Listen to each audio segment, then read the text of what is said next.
भाजपा आरोप लगा रही बीते दिन भी एक कॉन्फ्रेंस। नहीं, देखिए, मैं पालमपुर घटना से खुद भी दुखी हूँ और जान पहचान होने के बाद किस तरह उस व्यक्ति ने अपने ड्राड लेकर गया और उस हमारी प्यारी बेटी पर उसने हमला किया।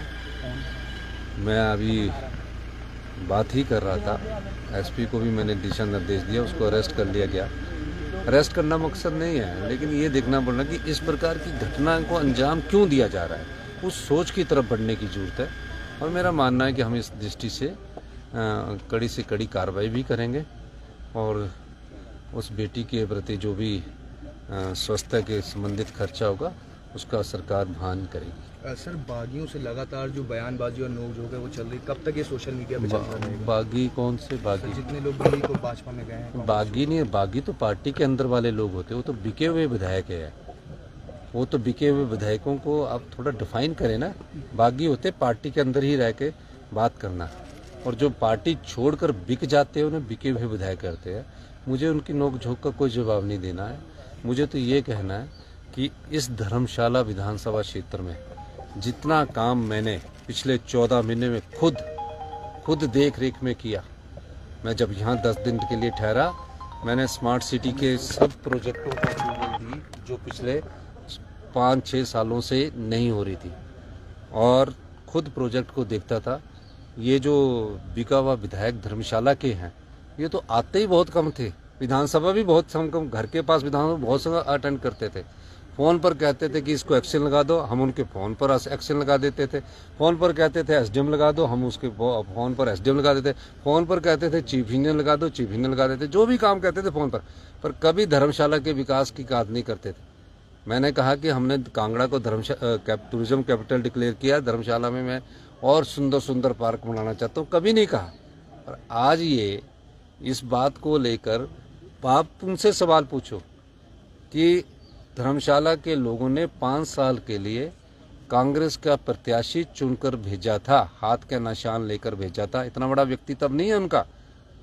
अगर उनका अपना व्यक्तित्व होता तो फिर वो बीजेपी जिनके द्वारा वो खरीदे गए हैं, 1 महीना प्रदेश से बाहर नहीं रहते। भाई चलो, राज्यसभा में आपकी नाराजगी मेरे साथ हो सकती थी, आप राज्यसभा में आपने खिलाफ वोट डाल दिया, लेकिन राज्यसभा में खिलाफ वोट डालने के कारण डिस्क्वालिफिकेशन नहीं होती है। फिर अगले दिन वो पंचकुला चले गए क्योंकि किश्त आधी मिल रही होती। जब आप बताओ पंचकुला क्यों गए? आप रह जाते, कोई करता? आप विधायक है 6 पंचकुला के। चलो, फिर पंचकुला के बाद फिर अगले दिन हेलीकॉप्टर में आए। 1 हेलीकॉप्टर आया, 2 हेलीकॉप्टर आए, सीआरपीएफ वाले आए।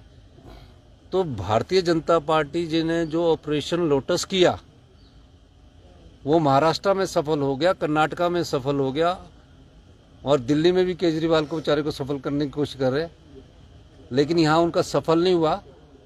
फिर प्रदेश की बाउंड्री में अंदर आने की हिम्मत नहीं हुई, क्योंकि चोरी की है तो डर तो लगता ही है। किसने रोका था?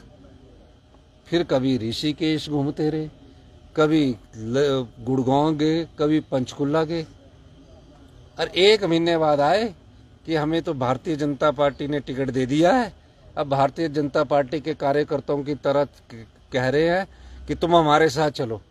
वो भारतीय जनता पार्टी के जो बेचारे कार्यकर्ता पार्टी की विचारधारा को जिंदा रख के कर रहे हैं, वो 14 महीने पहले तो उनको गालियां देकर वो चुनाव जीतना चाह रहे, अब उनको कह रहे हैं। पर मैं कहना चाहूँगा कि बहुत पैसा है, अब सुर्खी बिंदी के साथ का रेट ज़्यादा बढ़ा देना, ये जनता का पैसा है, ये जनता को मिलना चाहिए। जब ये पैसे बांटेंगे तो इनसे पैसे भी लेना, और पैसे कम देंगे तो बोलना ज़्यादा दे, क्योंकि राजनीतिक रूप से जिस प्रकार की ये बात करते हैं। और ये भी कहना है इनको कि जब जनता के वोट से चुनकर जो सरकार बनती है और जिसमें मैं एक आम परिवार से उठकर मुख्यमंत्री बना, उनकी इतना आदर सम्मान किया, लेकिन इन्होंने उस आदर सम्मान की कदर नहीं की। और मैं दावे के साथ कह सकता हूँ, जो धर्मशाला के बिके हुए विधायक फ़ोन करते थे, मैं उनका हर कार्य करता था, और उनको पार्टी ने बहुत कुछ दिया। उसी पार्टी के आधार पर उनका जो रुतबा बना, आज उस पार्टी को आप बेचकर, अपना ईमान बेचकर चले गए हैं।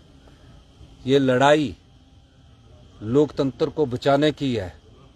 जो पैसे के दम पर कुर्सी हथियाना चाहते हैं उनको सबक सिखाने की है, और जो जनता के वोट की कदर नहीं करते उनको सबक सिखाने की है।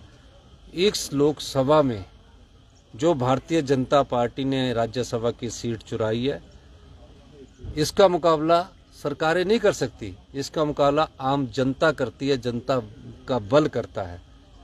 जब चुनाव आएगा तो 6 विधानसभा सीटों में और 4 लोकसभा जो सीटें हैं, 4 लोकसभा जो सीटें हैं, एक राज्यसभा की जगह अगर आप 4 लोकसभा की सीटें जिताकर भेजोगे तो ही सही मायने में जनता का, तो ही सही मायने में लोकतंत्र बचेगा, और लोकतंत्र को पैसे से खरीदने वाले लोगों का को सही जवाब दिया जाएगा। धन्यवाद।